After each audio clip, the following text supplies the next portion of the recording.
Assalamualaikum warahmatullahi wabarakatuh. Alhamdulillah ala kulli hali. Segala puji bagi Allah Ta'ala atas seluruh perkara-perkara yang telah memudahkan ke atas kita semua. Wa kulli ala ni'matin, dan seluruh daripada nikmat-nikmat yang telah Allah Ta'ala limpahkan kepada kita semua. Waghfir lana, maafkanlah kami semua ya Allah. Taqabbal siyamana, dan terimalah seluruh daripada puasa kami, wa du'ana, dan seluruh daripada doa kami, wa kulli amalina salihan tamah, dan terimalah seluruh daripada amal soleh yang kami lakukan dengan sebaik mungkin. Bi rahmatika ya arhamar rahimin. Walhamdulillah. Sihat semua? Alhamdulillah. Lebih 2 tahun dah saya tak sampai sini. Lama dah rasa. Masya-Allah, tabarakallah. Baik, semua yang dikasihi Allah Ta'ala, abang-abang semua yang dirindui lah. Jadi dalam kongsian ini dengan tajuk yang diberikan, mudah-mudahan beginilah Allah Ta'ala nak fahamkan kepada kita semua beberapa perkara yang paling utamalah dalam bab lalui semua daripada ujian Allah Ta'ala. Pertamanya Allah Ta'ala firmankan dalam surah Al-Hadid. Bismillahirrahmanirrahim. Surah Al-Hadid ayat ke-22. Bismillahirrahmanirrahim. Ma asaba min musibatin fil ardi wala fi anfusikum illa fi kitabim min qabli an nabra'aha inna zalika 'ala Allahi yasir. Bahawa setiap bencana ataupun ujian atau musibah yang menimpa di bumi ini, musibatun fil ardi, yang berlaku di bumi ini, wala fi anfusikum, apa yang telah Allah Allah timpakan ke atas kamu semua termasuk saya, adalah perkara ini telah pun termaktub di Lauh Mahfuz, telah pun tercatat di Lauh Mahfuz min qabli, sebelum dijadikan alam ini lagi, telah pun tercatat secara khusus setiap musibah-musibah yang berlaku, setiap perkara-perkara yang berlaku, ujian-ujian yang berlaku, telah pun dalam skedul Allah Ta'ala, dah susun siap-siap. Hari ni berlaku apa, tahun depan berlaku apa, 20 tambuk raikan tahun 2020 dengan COVID-19 dah. Sampai ke tahun hari ni sambut lagi. Semua dah dalam susunan Allah Ta'ala, dah siap-siap, atur siap-siap. Semuanya ini adalah mudah bagi Allah untuk lakukan. Baik, pertama kita pun beriman kepada Allah Ta'ala. Apa dia? Setiap musibah, sama ada di bumi ini dan juga ke atas semua sekali, termasuk saya, telah pun Allah sediakan lebih awal sebelum kita diwujudkan lagi.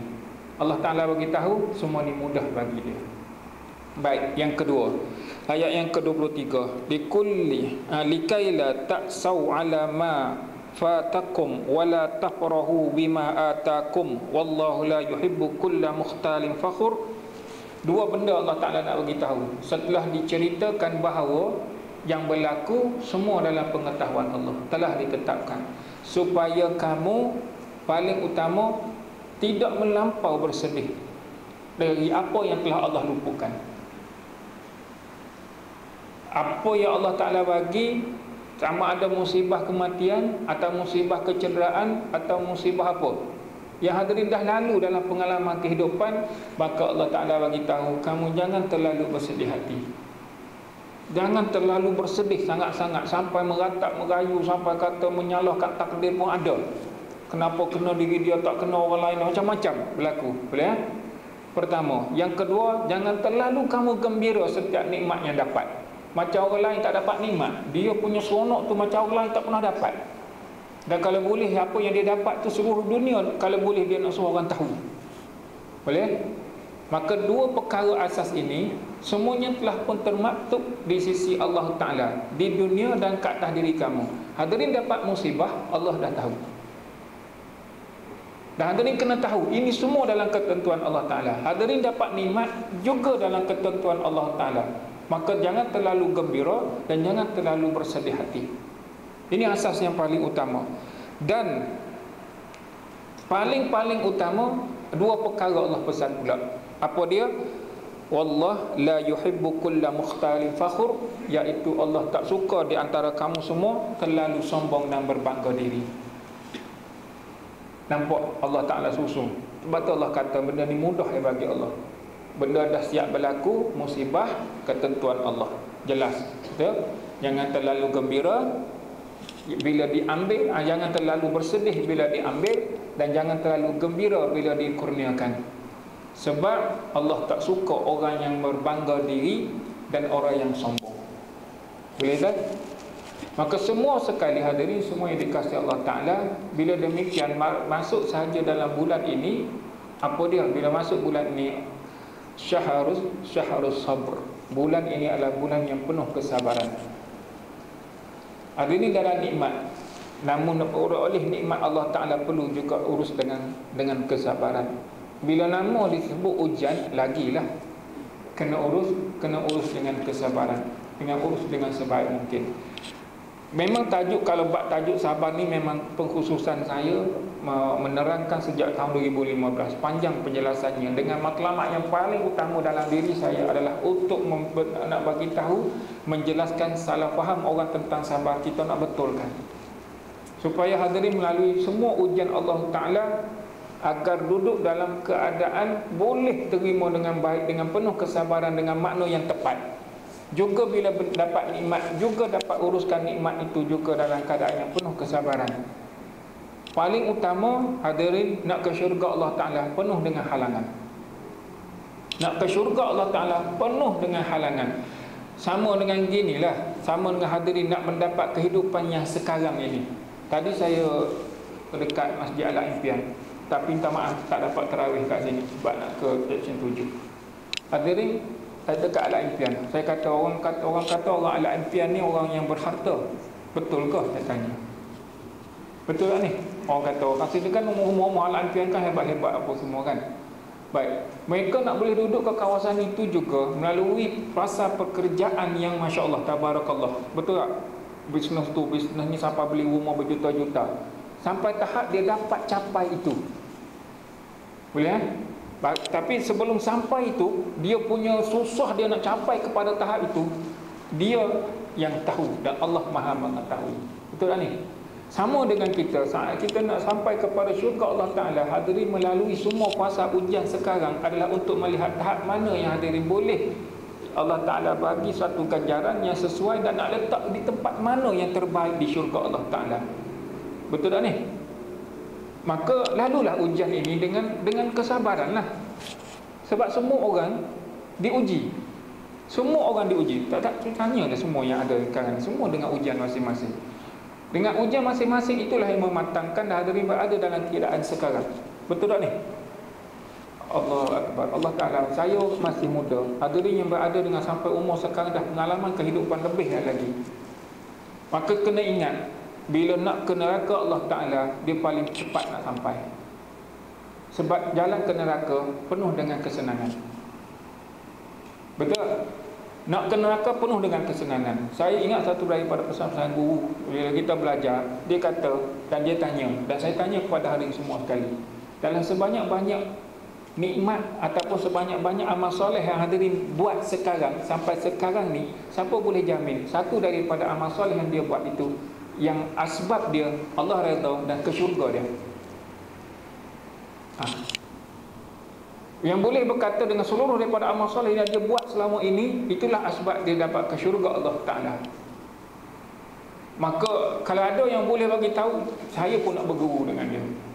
Sebab dia kata yang paling confirm, kamu kufur, confirm neraka. Yang itu jelas-jelas ya. Siapa yang kufur, confirm masuk neraka. Namun seluruh daripada amal soleh yang kita buat, satu pun kita tak tahu yang mana Allah Ta'ala yang Allah terima, yang asbab kita ke syurga. Walaupun diuji oleh Allah Ta'ala, asbab yang demikian dia ke syurga Allah Ta'ala, tak ada siapa yang tahu. Kerana dia beriman. Kerana dia beriman, dan dia terus dengan amal soleh dia. Maka hadirin jangan berhenti buat baik. Tolong jangan berhenti buat baik. Sebab sebelum masuk puasa ni, sebelum masuk Ramadan, nak kena berhenti kot. Nampak macam dah kena berhenti kan.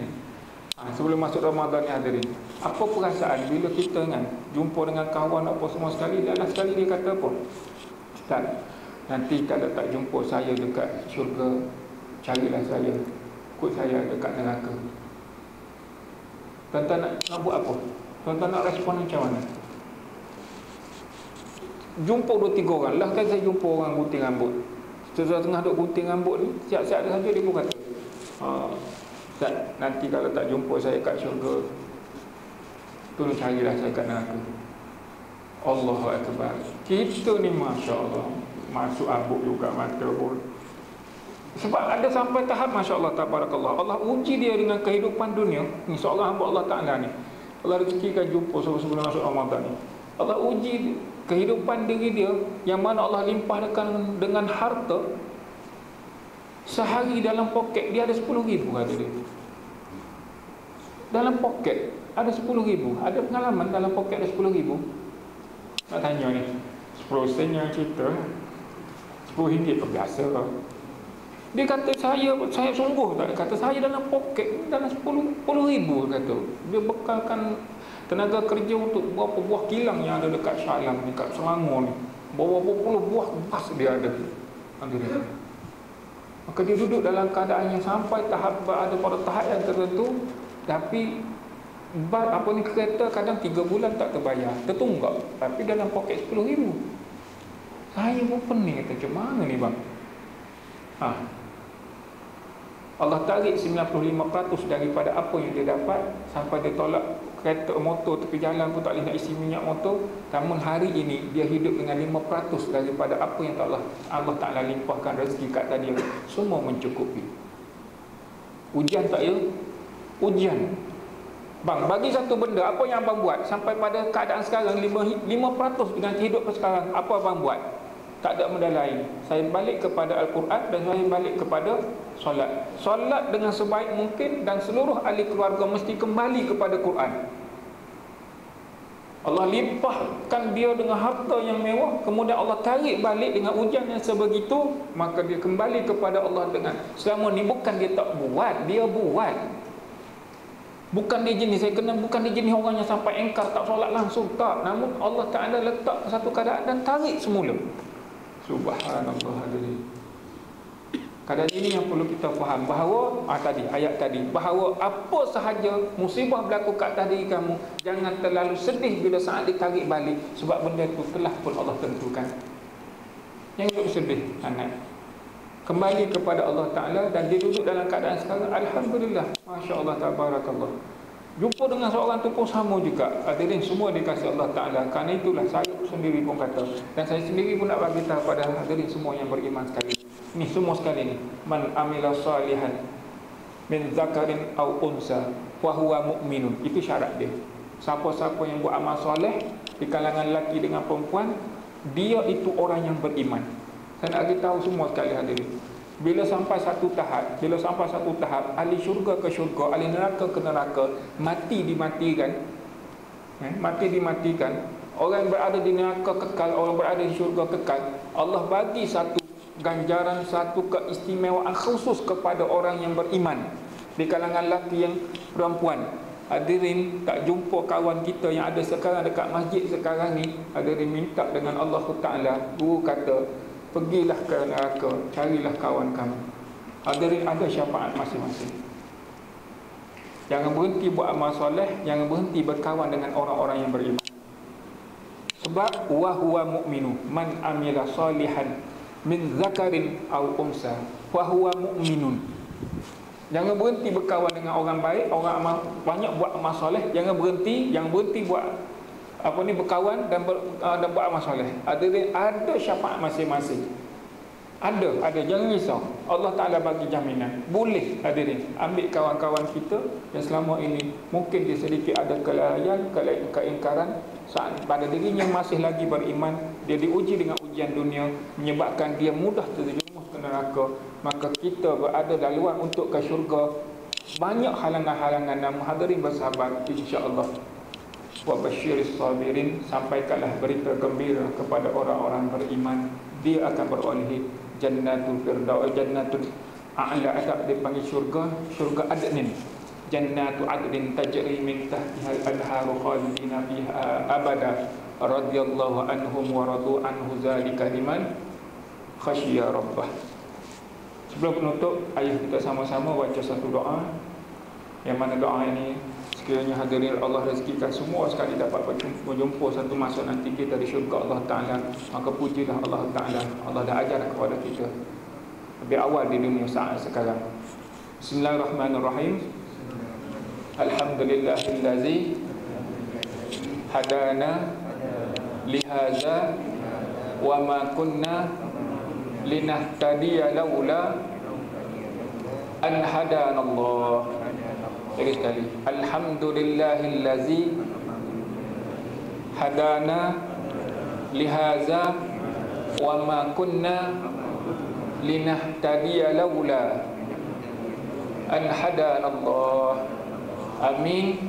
Amin ya rabbal alamin. Itulah lafaz syukur ahli syurga saat hari pertama dia berkumpul di syurga Allah Ta'ala, bertemu dengan semua ahli syurga. Dia melafazkan alhamdulillahillazi hadana lihadza wa ma kunna linahtadiya laula an hadana Allah.